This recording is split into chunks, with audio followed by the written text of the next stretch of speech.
Welcome to Mic Check Waifu Waifu.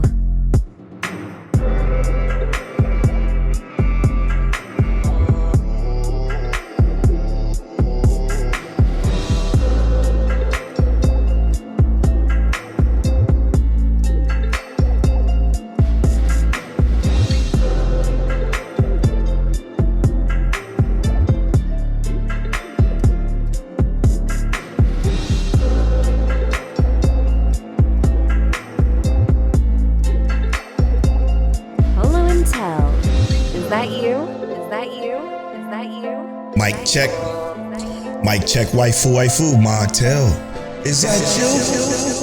288, we here. This is episode 288 of Mic Check Waifu. As always, it's brought to you by Patreon. Patreon.com/Mic Check Waifu is where you can get early access to the video version of this podcast. This is where you get access to the Patreon exclusive podcast, The After Stories, where you can get access to the pre-show, 288's pre-show.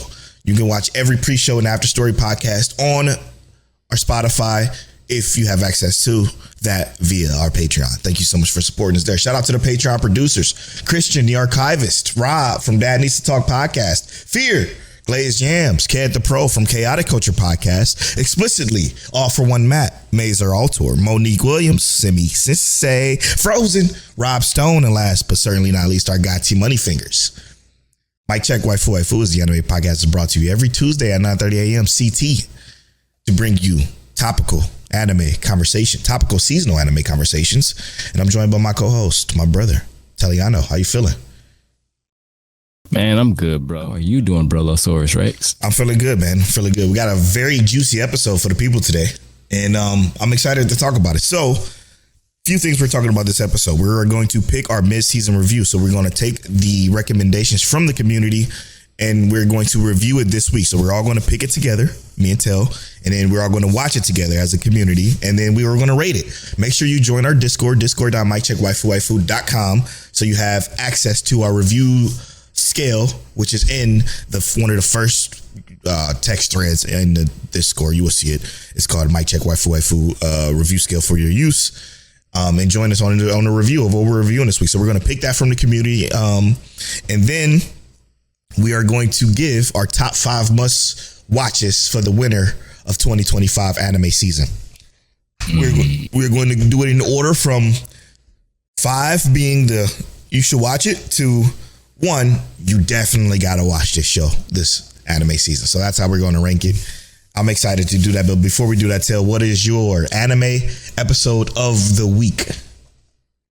Can I choose ReZero? Yes, you can. That's what I chose. Perfect. And I'm going to choose Solo Leveling.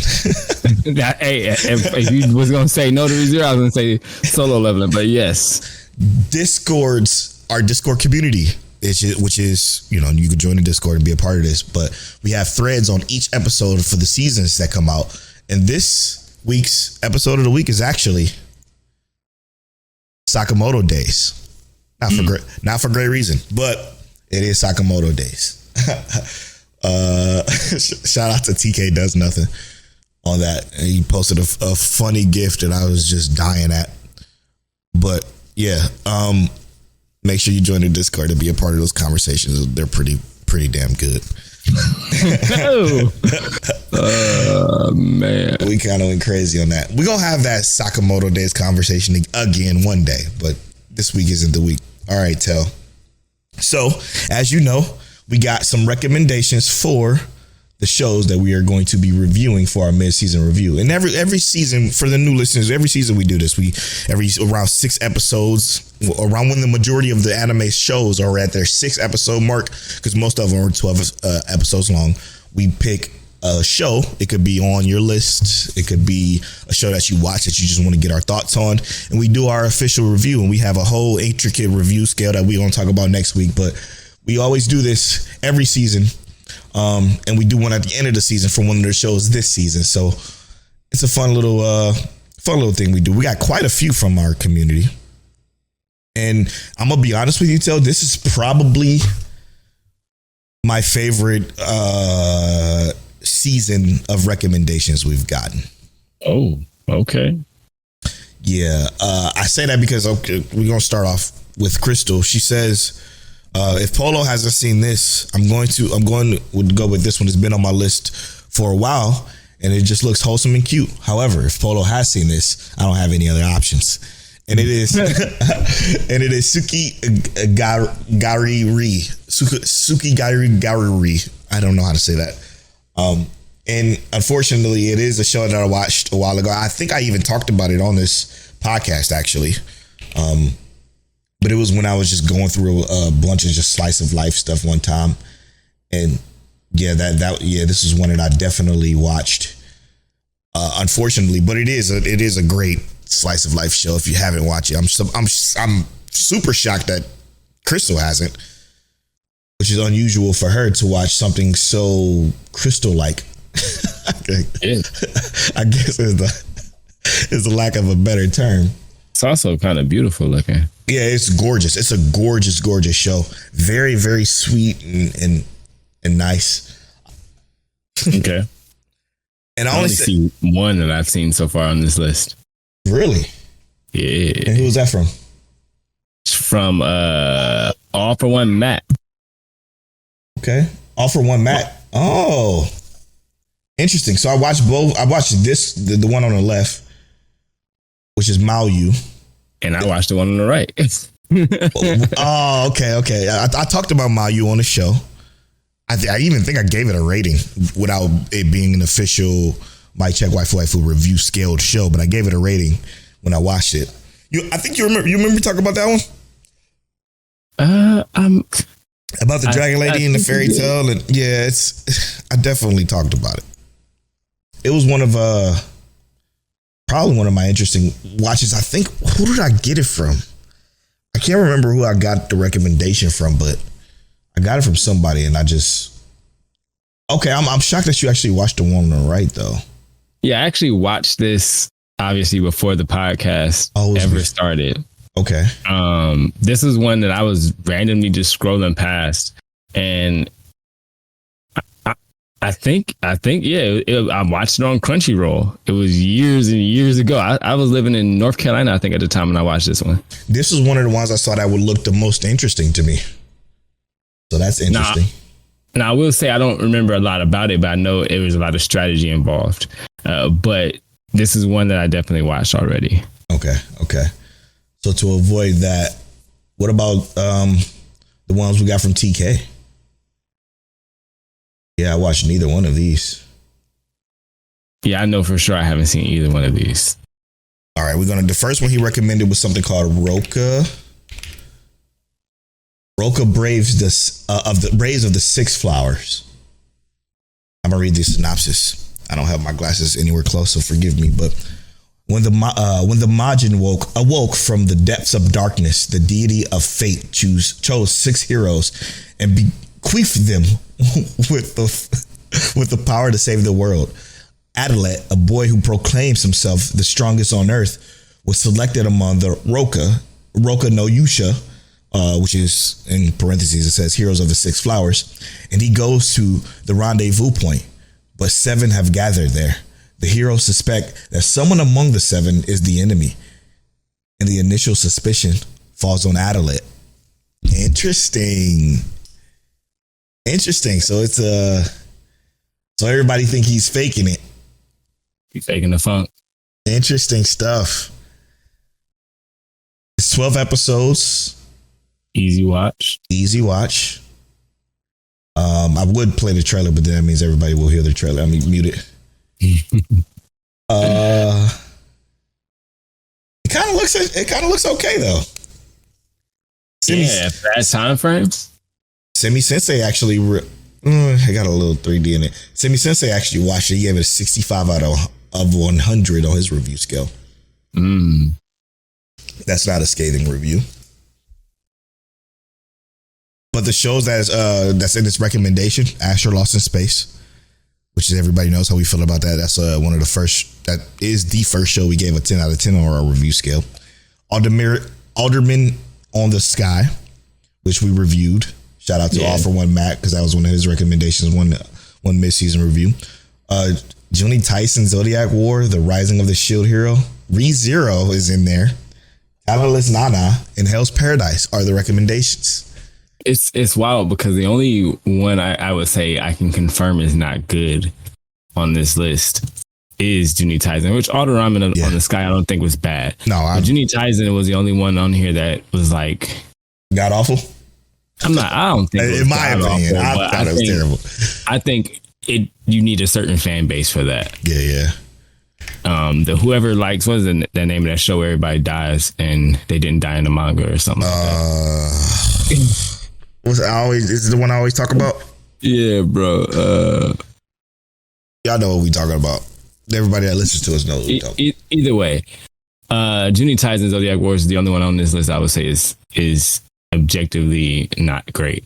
But I mean, I think that's worth watching. I think it should be on the consideration. I got a question for you. What did we review last mid-season? Do you remember? Tel's look that up. He gave us another one on the other side of the spectrum. While he looked that up, it's called School Babysitters. Is this the manga? Oh no, it's just a show. It says the manga centers on the brothers Ryuichi and Kataro. Ryuichi is in high school and Kataro is still a toddler.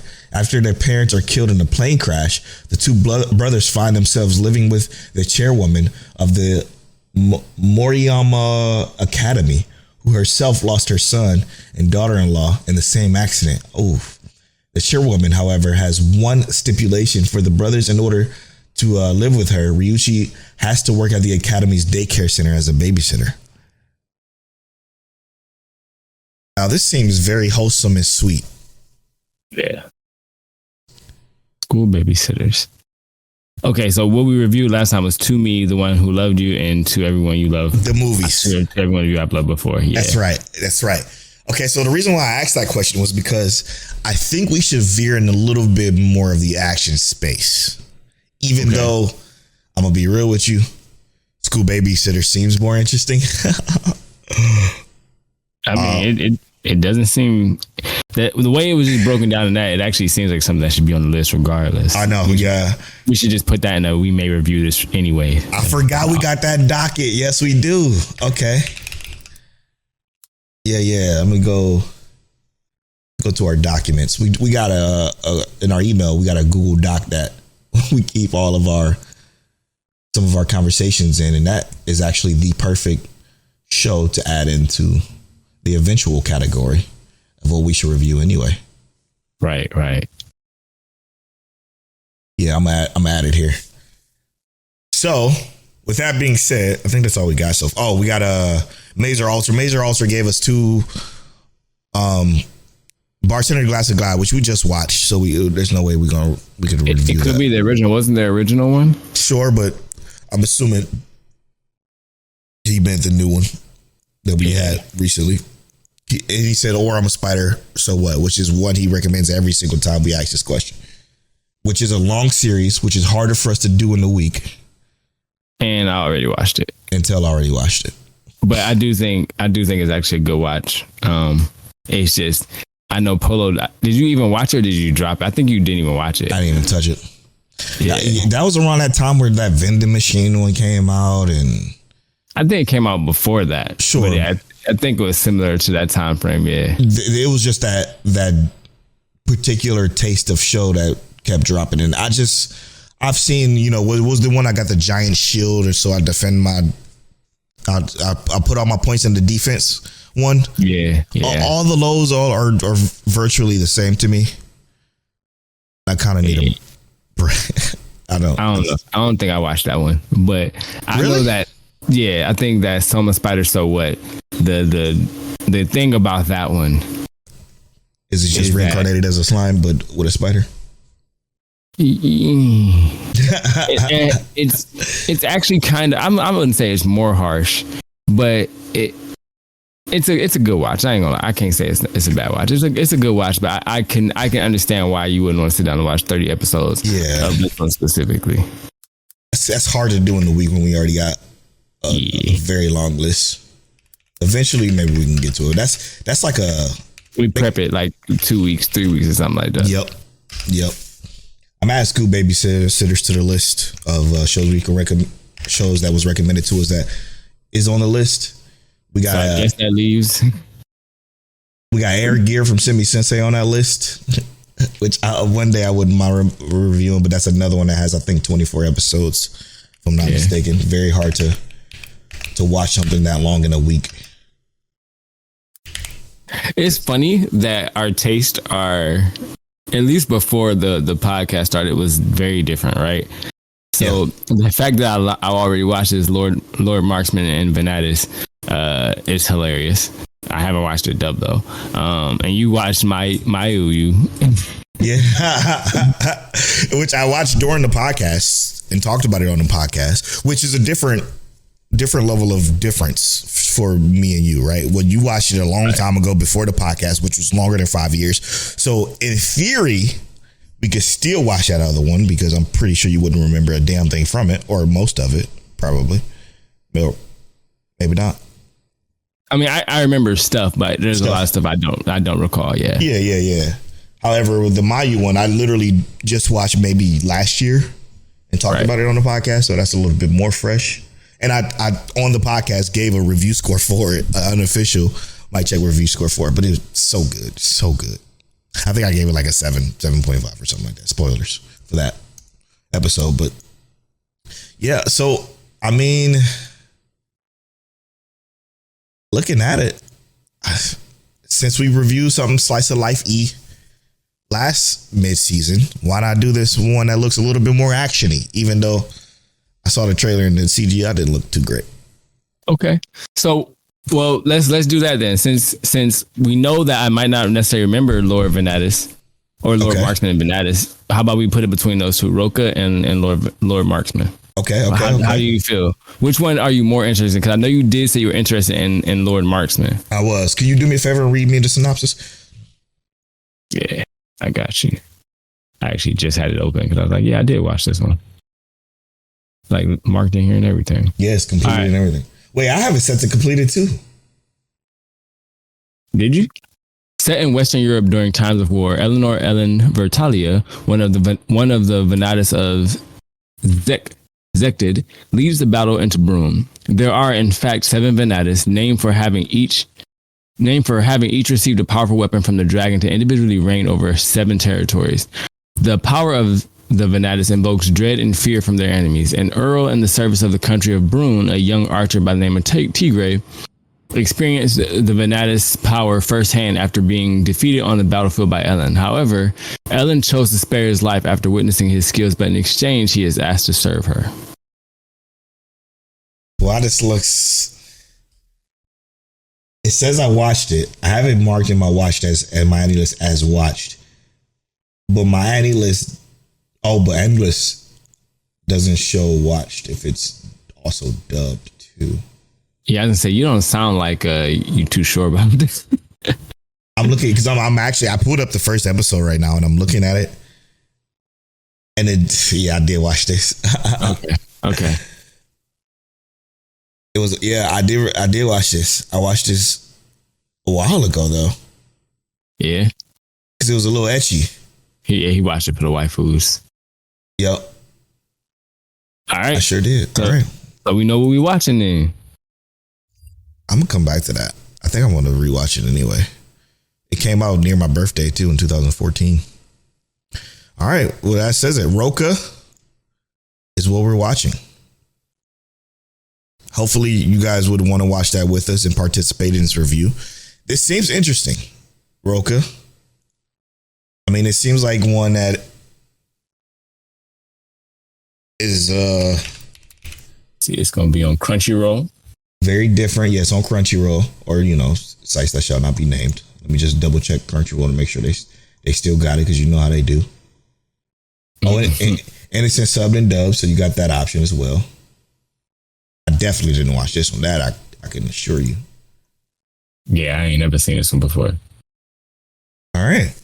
I'm gonna watch it dubbed. Easy watch for 12 episodes. That's what we're reviewing. I'm looking forward to it. We already know who the op is. Do we? I think I do. There's only 2 options. All right. Hopefully y'all join us on the review. Make sure you grab a copy of the review scale, and then when you review it, drop your reviewed links in our community reviews channel, and you could participate in the review show with us. I think that'd be a lot of fun. All right. Moving on. It's time. No. Literally what I was thinking. It's your turn, Yugi boy. No, it's time to rate duelist with a 4th rate deck. It's time to give our top 5 must watches for the 2025 winter anime season, ranking from 5 to 1, giving our thoughts on these particular shows and why we feel you should watch it. Starting at number 5, who's going first, me or you? You go first, because I feel like I always go first. I'm going to flip a coin. How about that? Because I knew you were going to say that. I knew you were going to say that. I always go first, bro. We flip a coin. Heads or tails? You think just because you talk the most, heads or tails? I got to go first. Tails always fails, so I'm going to go ahead, because that's the thing. It was actually tails. That's wild. So go ahead. Who going first? You. Okay. I chose for my number 5, Welcome to Japan, Ms.Elf. To me, this is by far one of the coziest shows to watch, but it gives a lot of duality. You get the adventure side of things, but you also get this like chill aspect that you get in some of these episodes that just feel so wholesome and like a breath of fresh air. And it's wild. The only I enjoy the in Japan episodes more. Interesting stuff, yeah. Yeah, when they in Japan, I was like, yeah, this is my ish right here. Now when they go back, it's cool, but it does this nice flip flop, which I don't want to give too much if you're not watching it. But currently, I imagine that if you're listening this far, you have watched it. It gives a nice flip flop where you get one or the other, and the life in Japan actually is very refreshing. Yeah, I'm gonna go with even given the worthless Appraiser class, I'm actually the strongest. I still think, regardless of the title, people like their action shows, and I think this is one that's definitely worth watching. It's a great, quick, seamless show to watch. Every time I watch it, I'm like, damn, this episode went by fast. It's the same way I feel about Solo Leveling. Like the episodes fly by. Super easy to watch. Super great male character. Like it's rare that you get this type of male character, male main character in these type of shows where it's these crazy long names. But spoiler alert for my list, there's 2 of them this season, which is incredible. 2 great dope male characters and with a supporting cast to match. It's been a lot of fun, and it's been a lot of fun watching them try to conquer this particular path that he's on right now with some incredible abilities, I should say, I guess. Factual statement. Yeah, great show. Number four. My number 4 is I Left My A-Rank Party. I Left My A-Rank Party is another one with a very long title. That has a great male lead, as Polow said. Say the full title for them, just so they know what it actually is. Let me find the exact. I got you. I can say it. It's I left my A-Rank Party to help my former students reach the dungeon depths. Another crazy name. But with that crazy name, bro, the show is so good, and I say that because it has that main character who didn't stand for the BS to begin with. That's the one thing I want to say I love. I love when the main character doesn't stand for the BS. But not only did he not stand for it, he went on and formed a party. The whole supporting cast, like Polow said with Worthless Appraiser, they are humbling, so to speak. And even in a continuation of growing their party, everyone seems to have a nice fit to what we're getting. But I'm also very intrigued by the world and how things are playing out and happening in the world. It's a very nice mix of things going on in this show so far. So it definitely just belongs on that list. I'm going to tell people I think you should watch it. 100%. I couldn't agree more. My number 4 is I'm Getting Married to the Girl I Hate in My Class. I think this show is number 4 worthy because it's cute. At first you're kind of like, there's some trepidation with going into the show because you think it's one thing, right? And you can see where it's going to go and you make assumptions. That's what I did in episode 1. I felt like I was going to hate it. I'm like, God damn it, I picked a sleeper that's not great. Fuck, I'm mad. However, episode 2 on just continues to build. And one thing I like about my slice of life is I like my slice of life to have, yes, it has some comedy and some satire that I don't find super funny. It's kind of the same. Yeah, it's kind of the same type of satire as Sakamoto days, where it's like on a teeter line of like being full blown One Punch Man satire and not. And that's where like I live in the, like, I don't like that type of satire. But I do like the One Punch Mans, the 100 Girlfriends, the full blown. I'm going full balls deep with the satire. That's the type of stuff I laugh at. This one, I'm not really laughing at it, but I am here for the relationship building, the character building, and the moments within the show that I absolutely love. So if you like a slice of life with progression, this is one I could definitely recommend because this has it all. I think that's a fact. Actually, the show has grown on me, which is wild. But leading into my number 3, I chose Worthless Appraiser, as Polow chose for his number 5. Everything Polow said about the show is great. I just think I might be liking the show more than Polow, because the MC is just special for me in a sense. Like I like, and I'm gonna say specifically this. It's more of the fact that he has a specific goal.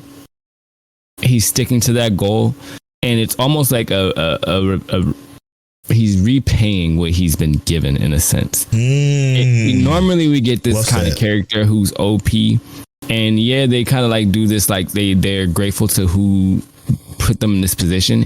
He is very grateful, but also extremely humble. And even though I'm a fan of Get Back, he not even trying to get back. Life is the get back sometimes. Yeah. So this show has been great in more ways than one. And I will say this too, if you don't mind me stepping in real quick. I want to add that the next episode seems very, very promising too. So I just wanted to throw that in there too. This is for people who's like maybe don't believe us. Yes, that is one. That is yeah. Sorry. Oh, it's my turn? Yes, sir. My number 3. Now, this is tough. This is very, very, very, very tough for me. Because, again, I do this off the top of my head. If you listen to the pre-show, you know how I do this. But I was struggling with this. But it is, I left my ring party for every reason that Tell said. It's incredible, and then I like it more than Tell likes it because he he puts a little bit higher on this list. But I feel like it's a very special show. Again, this long title is going to be the detriment of it, but this not only looks great, but it also has a great cast of characters, a great supporting cast, and even a great antagonist situation going on right now that I feel that is paying off, and it's very satisfying. And it's also 24 episodes. So if you want something with a little bit more time investment too, because I know some people do, that this could be one for you. I do like it a lot. Bars. Your number 2. I do want to say before I say my number 2. My number 2 to me is the most creative show this season. Yes, I think I know what you're about to say. Easily the most creative in my opinion. My number 2 is Zenshu. Yes. And it has this, I've said refreshing already, refreshing quality about it. But it has this sense of mystery going on. But it also feels very straightforward in a lot of ways that is like almost feels cunning, like it's playing in your face. 100%. But yeah. But the characters and even like the the hero, he has this like obligatory humble honesty and bluntness with him that speaks exactly what's going on, and he blushes when certain things are done. Yeah. I really enjoy everything about this show, look wise, sound wise. It's an amazing show in so many categories, and it keeps me excited about where it's going. And even though it has this like weird, almost like solve the problem of the week situation going on, I can't wait. It feels so good. We are going to talk about this show in the spoiler talk, so I'm going to save my full thoughts for that. But I'm so glad you picked it, because I was using you, to use my own family member as an anchor for myself, because this is where I had trouble in my list that I just thought of as we were talking. I'm like, fuck, how the hell am I going to fit this on my list? Because I got to have this and I got to have that. Mm-hmm. I'm glad you did it, because I can use you as a catalyst to say that Watch Zenshu is great. However, it's not going to be on my list. So forgive me for that audible yes that you got from me, was because I was excited that he had it on his, because it wasn't going to be on mine. And it deserves to be in my top 5, but I'm only doing mine to have what they call a uniqueness, I guess, between us two. Yeah. That I had to do this. So what am I on, number 2? Yes. My number 2 is I Have a Crush at Work. I think this is one, and it sucks because you can't really watch it anywhere unless you sell the piracies and you hit the grand line. There is a link in our Discord for this, in this forum thread. I Have a Crush at Work. Just look in the search the forum thread. I Have a Crush at Work. There is a link that'll get you a way to watch this particular show. But what I absolutely love about this, I'm the slice of life guy. But this show is a slice of life about adults doing adult things. They don't shy away from being in love and making love and handling this situation of being lovers at work that is hidden. And it is fucking fantastic, with even supporting cast characters getting a little bit of shine too. I find it to be very special, very unique slice of life, taking on the adult side of things, because it's not many shows like this one where it's they're in the relationship. It's fun. It's a fun show, and I definitely think it's deserving of this spot, number 2 on my list, because every time I watch it, I got a fucking smile on my face, and I enjoy every second of it. I love these characters like I knew them. It's such a good show. Yeah. It's so real though. You know what I mean? Real. Like they're just at work is one thing. And it almost whatever. It's another really good one, and I'm glad you put that one on your list, because I was struggling with some of these too, because my list doesn't have like a lot of slice of life, but I was like, I know Polow is going to bring some. Yeah. I Have a Crush at Work is a great one, bro. Yeah, I mean, should we just? And I'm glad you're watching it. Yeah, I love it. I love it so much. I'm so glad you hooked me up with the grand line, the One Piece, if you will. And I mean, should we just both say our number 1? I mean, we both know what our number 1 is, right? I mean, I don't know what your number 1 is. I know what my number 1 is. I know what my number 1 is too. I mean, it's very obvious. I normally say I drink pop, but I would say, if you want to, what do you want to do? A countdown? Yeah, this is so easy. The number 1 show you must watch, no matter what genre of anime you like. Open up your mind, open up your eyes, and just fall in love with the best characters this season, period. Honey Lemon Soda is both of our number 1s. Mm-hmm. It's a must fucking watch. Shout out to Crystal. This is her sleeper pick. This would have been my sleeper pick if it wasn't her sleeper pick, but I decided to pick something different from Crystal because we always pick the same things. I love it. I love it so much, and it just keeps getting better every fucking episode. Yeah, brother. I thought one thing last episode, but now I'm thinking another thing, and it's just it's a slice of life about a main girl character who joins a school that's kind of on a delinquent side of things, and she just is finding herself within this show, and that's all I want to say about it. But it is the most wholesome, fun, even messy sometimes show that a couple of times already I almost been brought to tears, and it's not like a sadness, but it's like it's kind of, but it's like my heart it's just cares for her so much. Now, and also, just hear me out. Polow said messy. I actually don't feel like it's messy at all. It kind of is, though, because it has the bullying thing. And messy don't always mean cheating, you know? Yeah. But I mean, like when I think messy, I think more of like the love triangle messy. Yeah, love, lies, domestic girlfriend, etc., etc. But the nice thing about the kind of mess they have here is that it almost always gets cleaned up in some way, shape, or form. And very that's nice the farthest I want to go with talking about that. Because I do think it's the must watch, not a must watch. It is the must watch this season. Yeah. So easily Honey Lemon Soda. I'm glad that I picked it up after 4 episodes. I know, which is killing me. It was killing me not being able to talk about this. It is easily great. And even this most recent episode, good. Oh my gosh. How does your wife feel about it? She like it? She loves it. Yeah. She loves it. Well, and like I said, I told you my wife identifies with this girl so much. Part of it is my wife took I don't know if I told you this, she got a autism. She did autism assessment and found out that she's autistic. And all of these traits that this girl represents are actually autistic traits. And my wife identifies with that heavily. She doesn't mind me talking about this, by the way. But yes, it is really cool to see because it's literally such a really cool like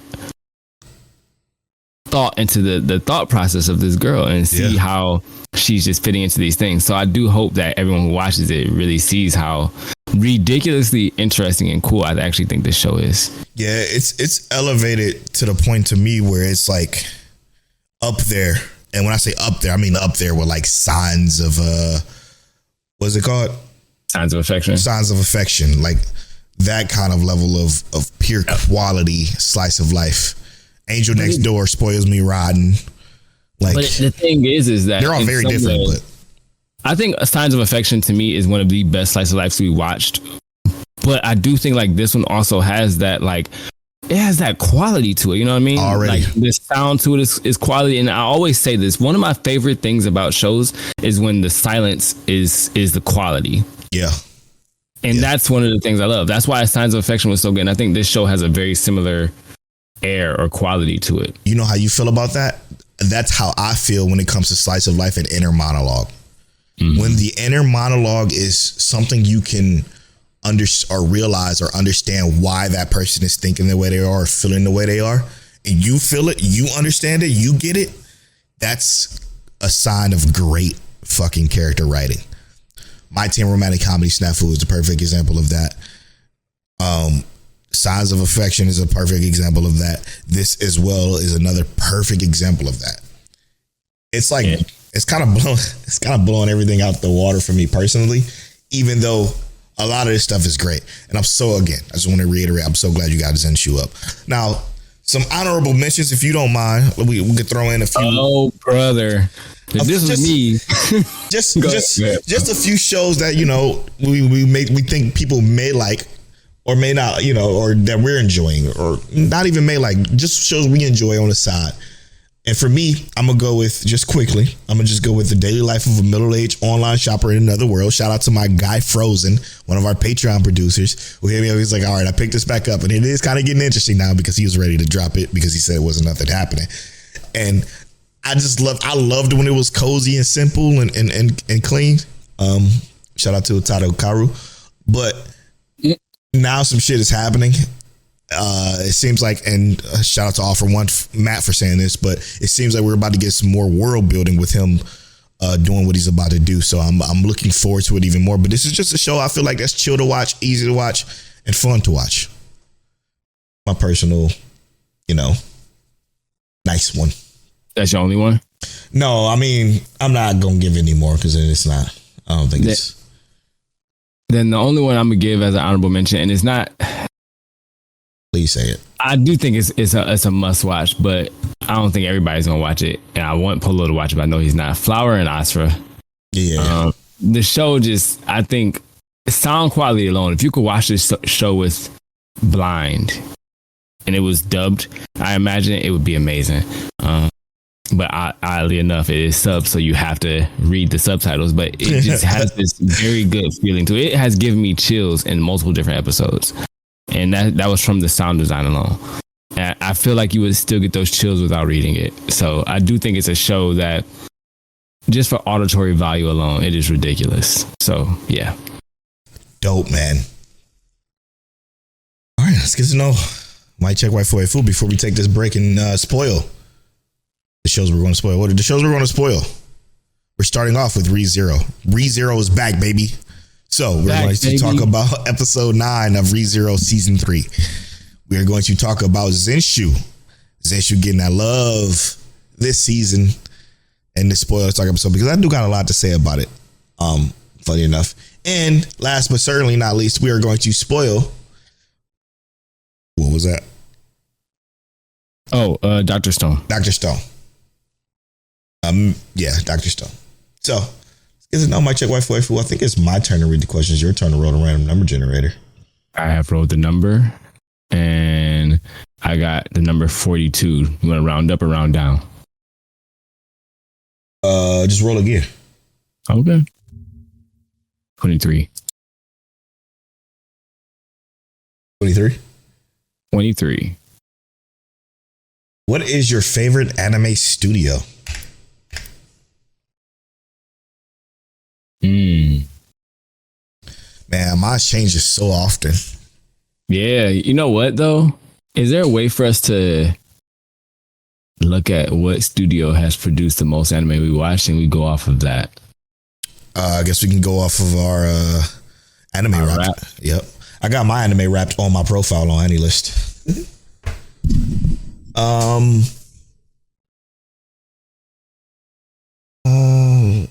Yeah. According to my anime wrapped, is JC Staff and Madhouse, but I'm not sure I agree with any of that. Probably Madhouse, but still don't think I agree with that. You could just type in the studio in AnyList and then bring up their actual stuff that they. Ooh, JC Staff is doing honey lemon soda. I saw that too. Oh no.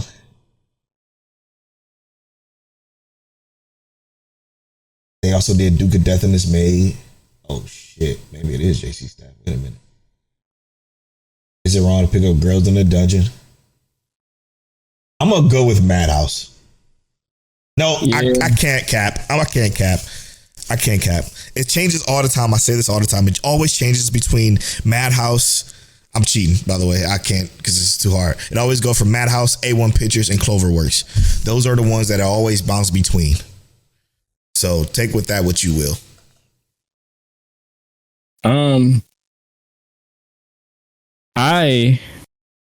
I'm gonna go with Ufotable, and I just feel like, yeah, how can I even not forget about them? They're a studio that I constantly watch. Yeah, because you got like Face series, obviously Demon Slayer,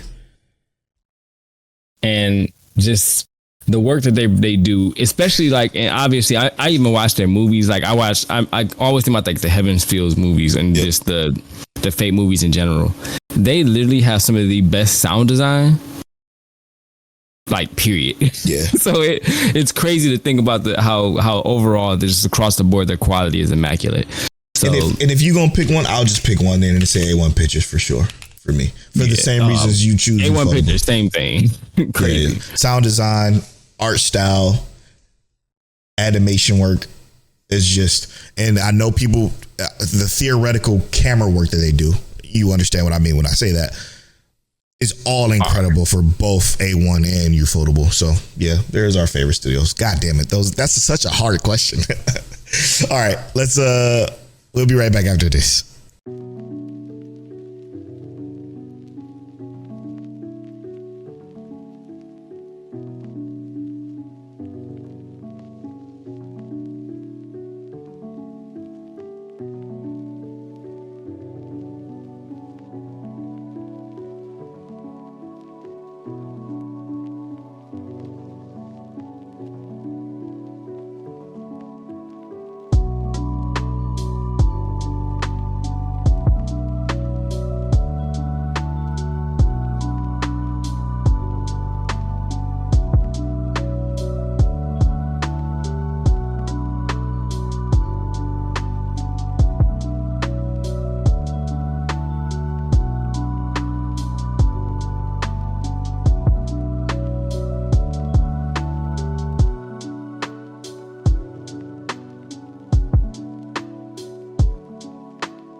And welcome back to episode 288 of My Check Waifu Waifu. Welcome to the spoiler talk. First, we're going to spoil ReZero season 3, episode 9. I wish I knew like the name of the episodes. I actually literally just thought of that. You get out of my head. Let me see if I can go to it real quick. All I know is that Priscilla, whom I hated at first, I'm falling in love with. Yeah, she been cooking. Yeah, she definitely been cooking. His name's City Scramble. City Scramble, yes. Okay. Yeah, the City Scramble. So basically, this episode, our heroes meet up with their appropriate opponents. I mean, appropriate would be a stretch, but they meet up with their opponents that they're going to fight in this counterattack arc. So, bruh, how do you feeling about, first off, with the first thing we got with Priscilla? I actually feel like Priscilla kind of low key a goat. She might be. She might dog whoever. She might dog Wrath. You remember how first season we weren't really feeling her? No, I mean, obviously not, as you weren't supposed to. But she kind of did a little 180 this season. Man. And it's obviously for her own selfish reasons, right? Like she's there, you know. Right, but her selfish reasons are aligning with helping everybody else. I'm not mad at it. Yeah. Yeah, but it does look like she might wash Wrath. But I don't know. We never know. It's all gonna be thanks to Rob Stone's favorite, the Bard. Right? It's gonna keep everything kind of kosher and in check. Because we all know that you can't hit Wrath without doing damage to yourself and to others around her. So, shout out to the Bard. I can't remember her name. But all I know is that just watching her gear up, her confidence, man, it just fucking oozes. She oozes so much just character. Yeah, man. Just like the kids call it drip. Riz, whatever the kids call it nowadays, but it's just, she just oozes that confidence that like, oh, I got it. And I believe her. I believe it. And this, Liliana Masquerade is the Liliana, bar. Yeah, there it is. I'm gonna still keep calling her Bar for Rob Stone's sake. But yeah, like she's just so, I don't know, because she oozes that confidence, I feel confident that she's gonna be Wrath, which is crazy because Wrath is an absolute fucking demon, bro. Demon. And I don't, it's kind of hard to even go against any of these guys because they're all demons, but for some reason, something about her and her confidence and the way she wield that sword, I guess, is what it is. Dude, just think about it. The context that showed up within this show, and just goes back to previous episodes, and I know we're supposed to be talking about episode 9, but hear me out. The way they kind of drop the breadcrumbs of her being more than just a pretty face, a pretty tsundere type of character, she's also capable. And they mentioned that in season 1. They mentioned that in season 2 when he tried to go make that deal with her, and she basically killed him, or maybe she did kill him. I don't even remember. But she's like, get your sorry ass out of here, and she fucking showcased her power, but it was only little hints. Right. And then this season we got that big moment where she take out the sword and they hit that 360 Kendrick Lamar camera work, and she kill all those dogs. So we know she's a dog. And now with the confidence since she got Liliana on her side or the Bard, I feel confident that she can handle her business. I agree. But if it's one thing the show is giving me, is confidence and lacking confidence. In certain situations, yes. Yeah, in certain situations, I understand. Because I'm thinking about it. I feel like the gluttony scenario that we got. Did we know gluttony was like that, or we did not? We knew gluttony was 2 people. Oh shit! Did we? No, that's what I'm asking. No, we didn't. Not at all. So for instance, like Subaru, the whole time thinking he's dealing with 1, he's dealing with 2. And which one has what? Right. And the thing is that we've only ever seen, and that's the thing though. But did we? We don't know if we did. I feel like we've seen both of them, but we just didn't know because we thought we were dealing with one. Yep. And it's like, the way that this show kind of drops the hints, and then we almost got to go back and rewatch now. At least that's how I'm feeling. I feel like I got to go back and look. Right. Look at what I just saw, because you've been playing me this whole time and I just had no idea. Absolutely. It instills this sense of like unease. Yeah. Because that's another essentially sin archbishop that we didn't know we were going to be dealing with. One in the same, probably, or two in the same, I should say. Yeah, it's the same one, but it's two different ones. Yeah, you know what I mean? Exactly. I don't know if I can know how it works, but it's one in a spot that we was not expecting to be there is what the issue is. Yeah, and that's the perfect example of why this is so troubling for Otto, because that's his opponent. Hence my comment at the beginning of this segment.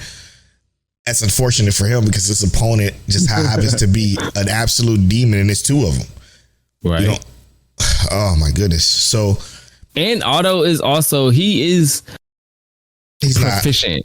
Yeah, I'm not saying I'm saying he's proficient in a lot of ways. He's shown his value and worth in other scenarios. Is the absolute best term, because I wasn't gonna say I knew you wasn't gonna say capable, because you're not an idiot. So capable. Yeah, he's capable, but not capable of this. Yes, he's proficient, but he's not capable. So we'll see how his proficiency comes into becoming capability, right? Which, yeah, bro. I mean, he has what's her name? Little thief girl. He has her and her felt. He has her and the little night folks, but that's going to be a tough one for them, unfortunately. Doozy. So, but we got to think about how Garfield and the butler, fuck, I can't remember these previous sword master are going to do with him facing his wife, Theresia, which is, bro. Whoa, your mic just went quality. Oh, my bad. He's talking on the side of it. I was confused. Yeah, I'm like, what I looked down and looked up. But no, it's that is an interesting Wilhelm, fight. is that his name? Wilhelm is his name, yep. But Garfield's getting his ass stomped right now. Yeah, now Garfield is a little outmatched. And, he only got two hands. He can only throw so many of them. Good point. He only got them two hands, which is unfortunate. Because how are you going to go against 8? I think it's 8, 6. Yeah, he's got 6. But he got 2 of them tied behind his back. He probably put 2 behind his back. Was like, I got you, brother. I'm a handle. Yeah. I'm a handle you. Absolutely disrespecting Garfield. But even on that front, like you said, Wilhelm dealing with his deceased wife is wild. But then we go into further disrespect with lust getting dropped on Garfield. So we don't know what the outcome of that even is. Right. But before we get into that, what do you think Garfield vision means? Because the show don't do nothing for no reason. So he's seeing Elsa. Obviously, is it because he got bit by her? That was a moment. Is he a vampire tiger now? Wow, I do believe that would be absolutely fire. That was so fire. I'm not sure, but I feel like, so here's what I think, kind of, because I'm not 100% sure. I think that they demonstrated that Garfield has a sense of mental instability. And I'm not saying that's exactly what's happening, because I do think it could be a symbol of him being a vampire and just not being able to, or on the verge of displaying that, right? Yeah. But I do think that Elsa could be a sense of inspiration, because the moment in the fight with her was a pivotal point. This is an enemy that he wasn't 100% sure that he was going to be able to beat, right? Mm-hmm. So having defeated this enemy that he, in a sense, thought she was stronger than him, could be a sense of motivation for him. So if he can say, overcome that enemy, but I'm not sure. You know what I mean? I'm not sure. What you said should have instilled confidence, not deviated from his confidence. He's fighting with the lack thereof because of her. It's like a PTSD type of, I'm struggling to grasp what I've done type of thing. Like he's guilty for killing. Like I don't understand like his particular mindset in this situation other than him being inundated with her blood and a vampire, essentially. Right. So I'm not sure, but that's why I'm saying the mental instability may come into place because he's still technically, what is he, 15 now? Yeah. Yep. Damn. Getting stomped right now. Yeah. And body slam. Yeah. Quite literally stomped. But yeah, the whole, and then the Teresia thing, I just find that to be so fucked up, man. She's dead, bro. And for them to just, I mean, luckily Wilhelm isn't swayed by it, and he's giving it his all. He looks like he's going harder than even. As he should, though, right? Because he feels like this is disrespect. 100%.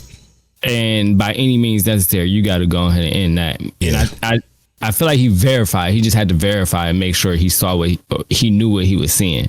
Yeah. You know what I mean? He verified it, and I feel like it's up. You know what I mean? Yeah. He got to go crazy. This is done. Yes.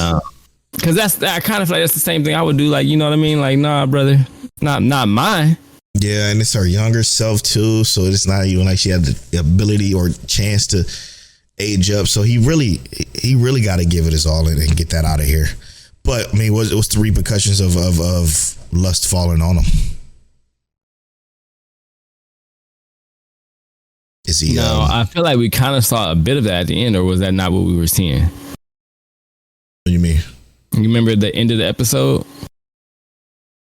Oh, when she walked in on she was changing all her voices and stuff like that. Yeah, I'm not sure.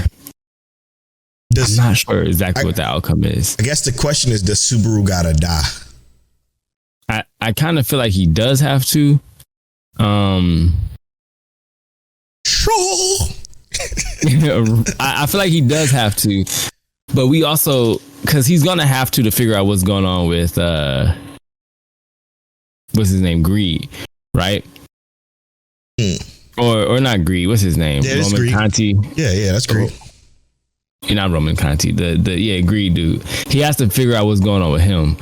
So I do feel like he's going to have to die, especially after he did what Regulus Cornelius.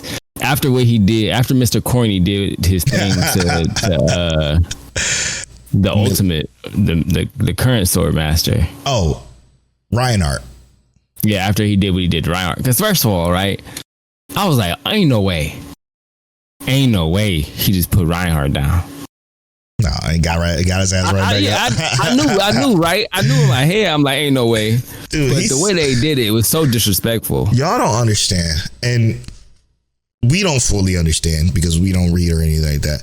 How fucking broken Reinhardt is. He has all the blessings. Just divine blessings. He can think them up. As long as he can think them up, he's got them. Which is insane. Or he can think them up to ask for them, he can get them. Which is just crazy. How is Regulus is even able to keep up? And I got a theory. Okay. My theory is that it has to do with all the knowledge, or not knowledge, but with his greed, right? He's greed. Mm-hmm. He wants 1 billion wives.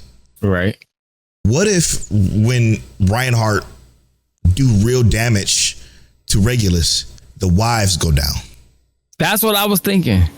The wives are somehow dying or taking the brunt of what he's experiencing. Oof.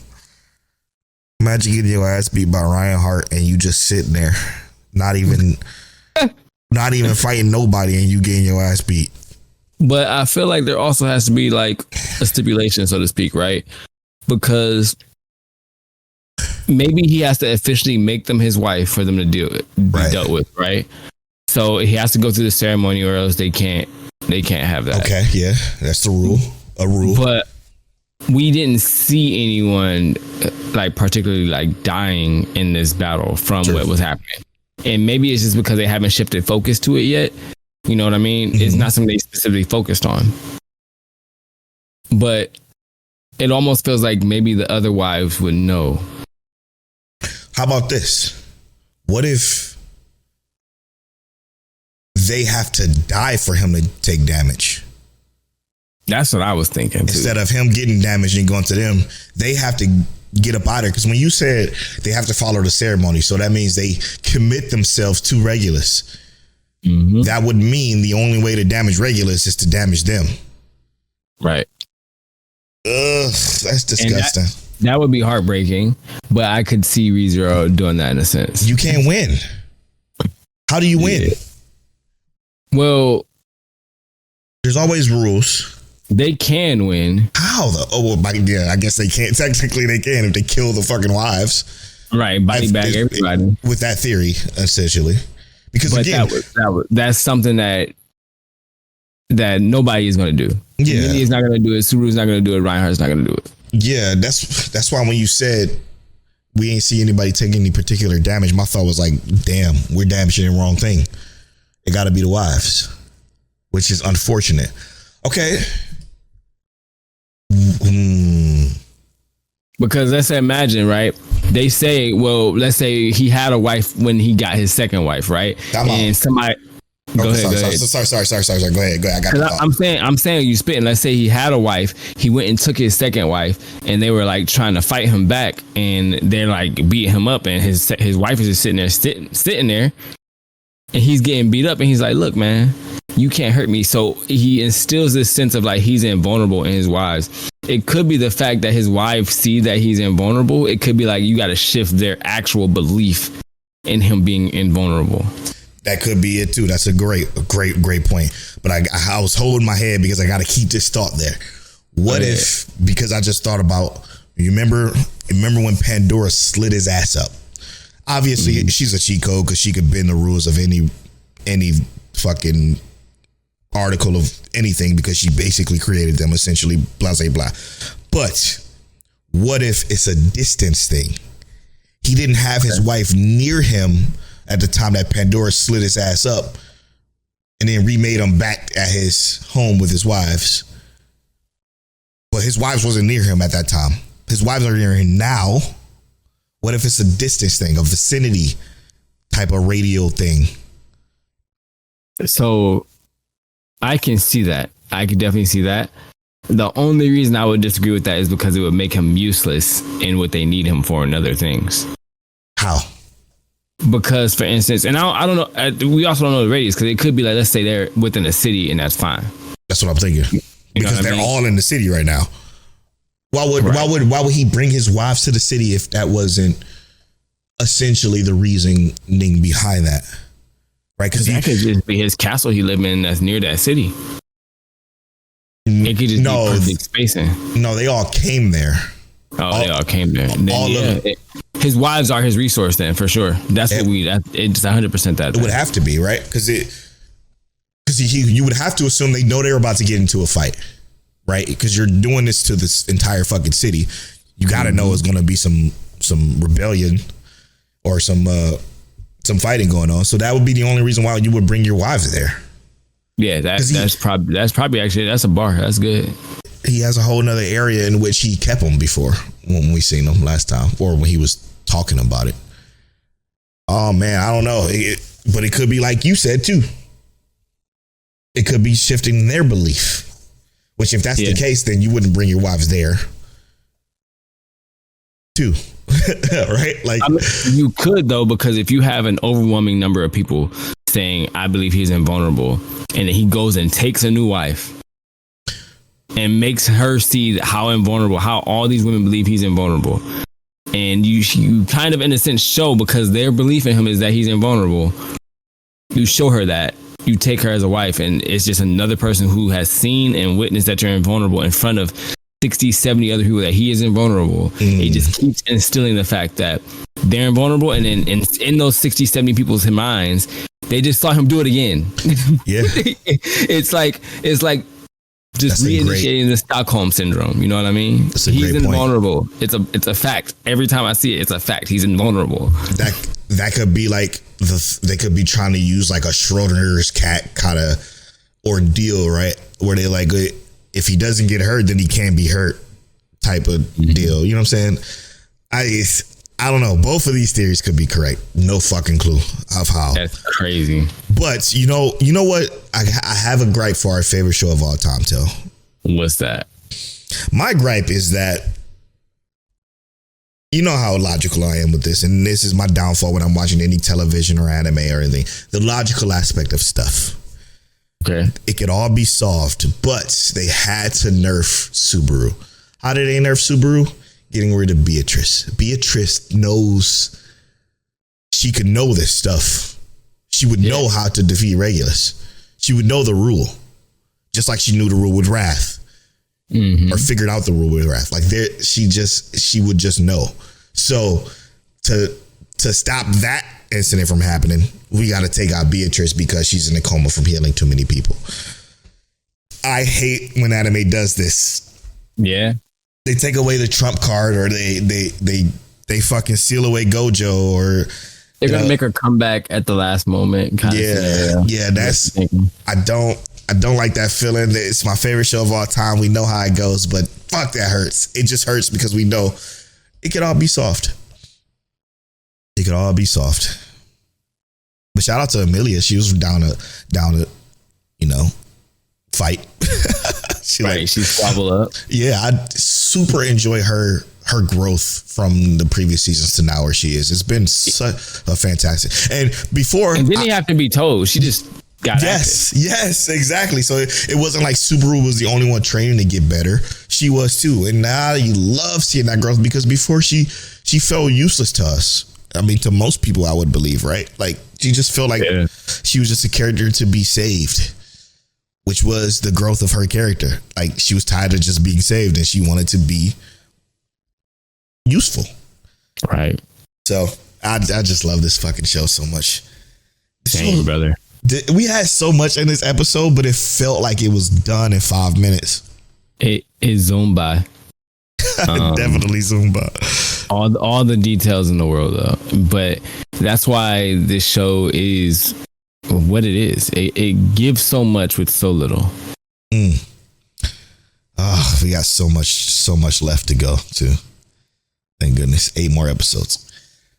All right, let's move on to one of our favorite shows this season. Zenshu, man. This show, and what I wanted to say that I didn't say during the top 5 was, this show is way deeper than the surface levelness of it all. Yeah.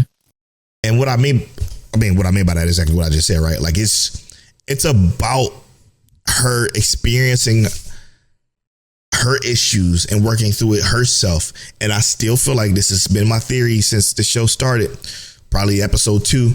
I feel like she's in a coma or something like that since this accident, and she's learning about herself by using her favorite movie and her love for making art as the catalyst to tell or to fix her demons within herself. And I fucking love that concept of this show. Just being, like you said, a problem of the week kind of situation, but the problem of the week is a deeper internalized issue within herself that we are finding and solving and watching her grow as it goes on top of one of the best outro songs ever, on top of a great cast of characters that you enjoy watching, on top of even side characters that come in that was a part of the cast being presented in the forefront now. It's just so great. It's so great. Sorry. Nah, bro. And you're 100% right. It's about her, and okay, so what's funny is that the title of the show is literally just complete work. And what she's experiencing is getting into situations where she has to complete the work of an already completed work, right? This is a show that's already been completed, but she's writing new completions to this show. it is, to me, theoretically, this show is ridiculous. It's and I mean ridiculous in terms of like it's crazy. This is it's an artist rewriting one of their favorite series, and like you said, she's in a coma.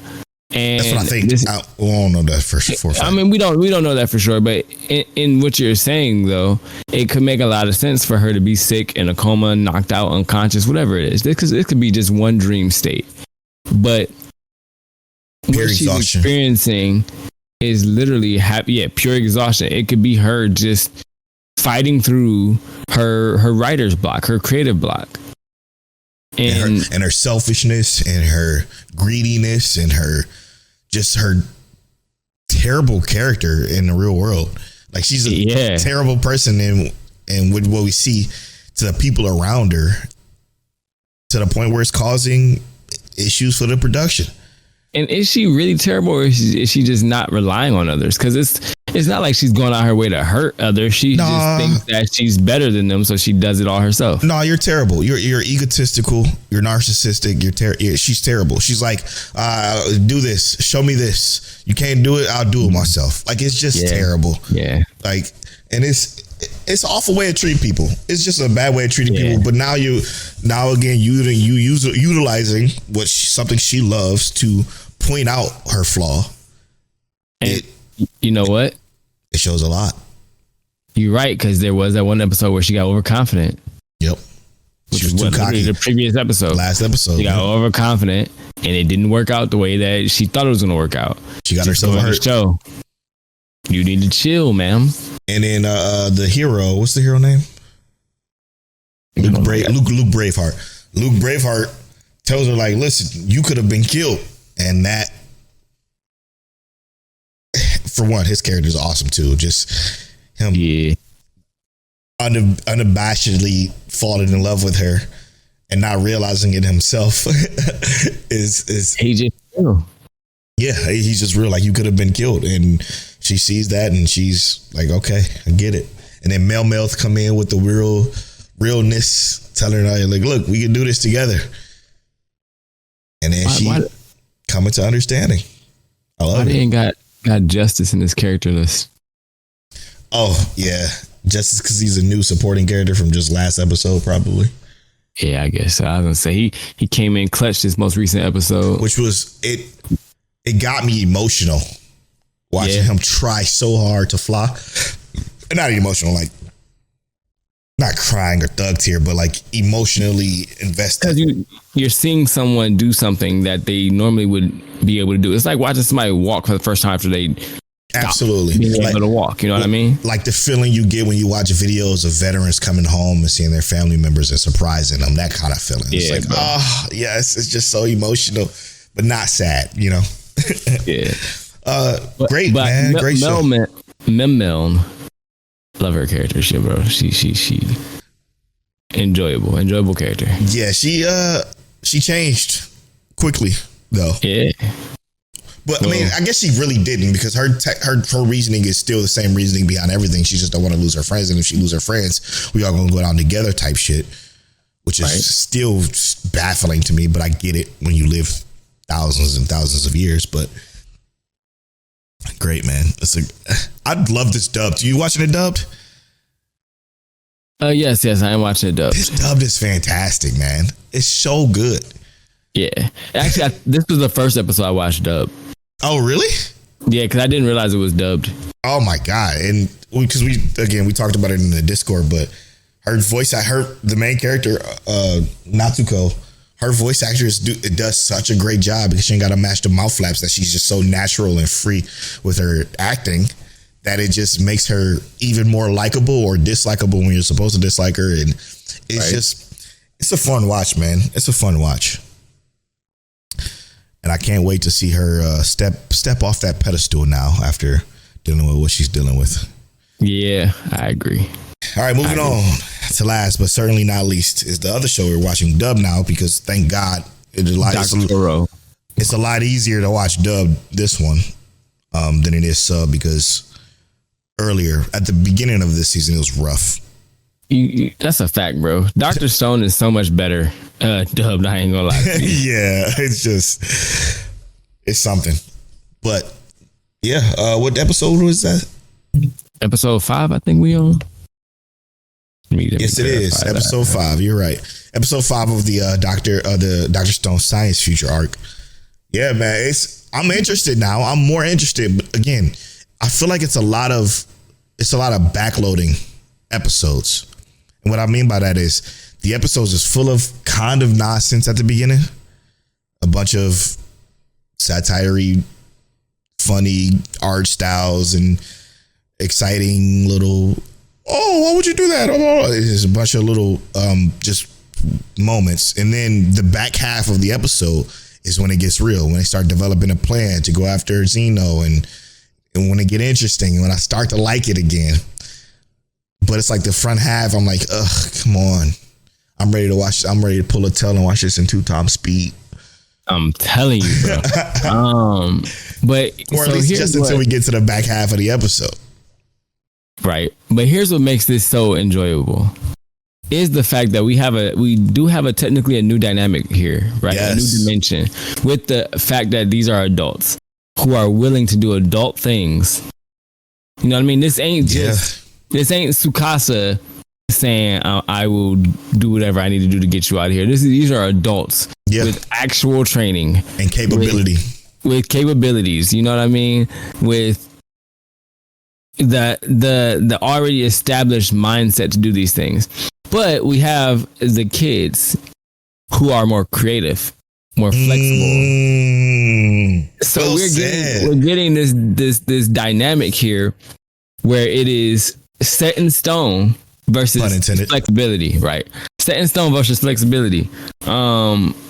And creativeness, innovation, because they will have to be innovative to get through this. Yeah, with somebody that's set in stone, pun intended. Yeah, because let's be real, while Senku is a genius,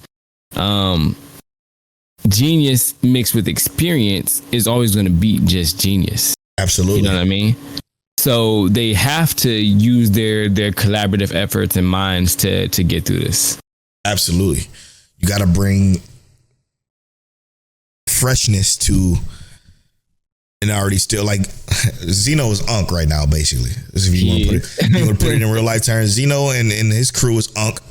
They don't understand the revival fluid, so that alone is a huge advantage. And then, like you said, creativity and I guess I won't say influence, but like numbers, yes, numbers with different types of people. Senku just wasn't reviving the same person over and over. He wasn't reviving another smart person. He was reviving people reviving perspective that brings people together so they can creatively come up with different ideas, like a ship captain and a combat specialist and multiple combat specialists at that, and just a bunch of different people that just brings hear extremely well. Yep, that brings a different dynamic to this particular situation. But again, the front half of this, them building an airplane, turning into an aircraft carrier was cool, super cool. Highly unlikely, but there's time on it. Yeah, but it was unlikely, but cool. Then like, how long did it take him to do that? Dr. Zeno is just giving them this time where he's talking about we could just end this now. Like, it's weird pacing. However, when he gets to the second half of the episode and they start having these conversations, like Jen talking to Zeno, like, how are you going to do it? Zeno, like, yo, you asking to me, why you asking all these questions? I'm like, asking all these questions. I'm like, oh shit, okay, now it's going to turn into like a chess match between two, like Jen said, two geniuses, and they both think that they have the plan that could beat the other, but do they have the counters for each other? I don't know, man. I'm liking this season now, even though it seems to be back half heavy. But that's normally how Dr. Stone is. Yeah, you're right. You're right. It is better now they're not giving the over explanations. I'd rather see them do what they did with like the carrier than we get with like all the, like, I remember the sulfur explanation, how they explained that 3 different times in the same episode. Oh, so annoying. So the whole episode was we're at a point where it just feels a lot smoother now. 100%. All right, Tel. I'm at Polow Barfly on all social media. I'm at King Telliano on all social media. Subscribe to our YouTube channel, youtube.com/@MicCheckWaifuWaifu, and follow us on Twitch, twitch.tv/MicCheckWaifuWaifu. And as always, Mike check. Nah, getting jiggy with.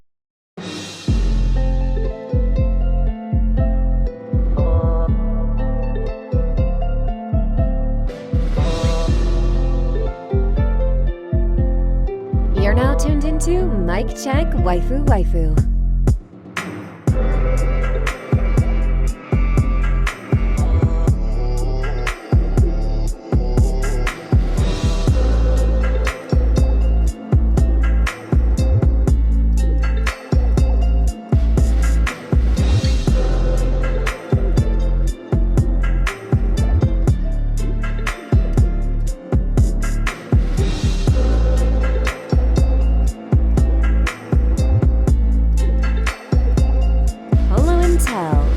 Is that you?